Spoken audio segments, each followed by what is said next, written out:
92Q, the best mix of R&B in the studio right now. Easily, in my opinion, the best real estate agent in the city. All right. You gonna make a lot of people mad. And you know, I'm telling you, he's very knowledgeable. He's been in the market a long time. He knows where all the bodies are buried and where all the cash is. Now, so hanging out with us, TeeBanks. What's up, man? Hey. Good morning. All I had to do was say he know where the money is. They all set up. He know where the money is. What? Y'all silly, man. So TeeBanks, man, you know, how long you been doing this in this market, man? Man, I've been in real estate for 15 years. 15 years. 15 years. All here in Davidson County? No, I'm Middle Tennessee? I tell people, if it's within 45 to 50 minutes of downtown Nashville, I'll make it happen. You can make it happen. Yeah, I have car, will travel. Oh, there you go. So, 15 years experience, man. What have you seen change the most in the last 15 years for buying a home? Well, lately, just the market has became more of a seller's market. So it used to be, 6-7 years ago, I couldn't give houses away. I mean, the market, when they say the market crashed, it was bad. It was bad. Where I couldn't give them away regardless of the price. I wish I could have been in that. Give me one. Right? Man, there were some investments that I made back then that have paid off mightily now. Nice. So prices have changed. So now it's become more of a seller's market. And that's really because of inventory and so many people moving to Nashville. Mm-hmm. So I got my top 3 things. I'm going to do this one first. Top 3 things that stop folks from getting in a home besides credit. Necessarily besides credit, honestly, that's a good one. I would say number 1 is attitude. A Really? lot of people, What? because a lot of people's attitude, they just feel like it's something they can't do. You know, they've been told what you can't do instead of believing what they can. And there are programs, I have people on my team that can help people sit down and get your credit together and just change your mind state. You know, a lot of people are scared because you came out of college, you were renting, and it's like, hey, I'm just going to do this for the rest of my life. They don't want the challenge, and there's always a little fear there of what I can do. Wow. Attitude. Yeah. Got to change the attitude.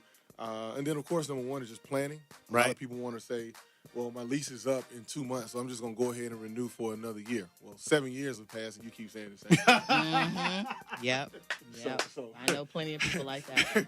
So it's like, hey, man, at some point, you just got to just grab that monkey and say, you know what, we're going to get this thing done, and I'm going to start planning. I've had people call me and literally see me out and say, man, next year you're going to sell me my house. What do I need to do? They'll get with the team because I don't do the numbers. I don't know what you make. I don't want to know what you make. Right. I don't want to get involved with how much cash you got. I don't want to do that. Right.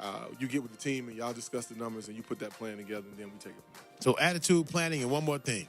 I would say the last thing is thinking long term because your first house won't be your last house. So a lot of people assume that I have to get or purchase within a certain price range. That's far, far from true. So I tell people, think of the first one as an investment. You know, this is something that you're trying to learn and get your feet wet. And even if you decide to move, you can still keep that house and rent it out and move into another house once you figure out what it is you want to do, especially with your career and family. Oh, man. So people, so they can get this house. You can get it. You can make it happen. And it depends on, everything is personal. I don't have a cookie cutter approach. Everything that I do is personal. So if you come to me and you're in the $700,000 range, and you come to me and you're in the $150,000 range, it doesn't matter to me. So what if you're in the $35,000 range? Man, what kind of house you gonna get for $35,000? Yeah, for $35,000. I'm just saying, I mean, that's just a number. I'm saying a lower budget than, somebody that may have let's say 60. Okay, let's say 60. Okay.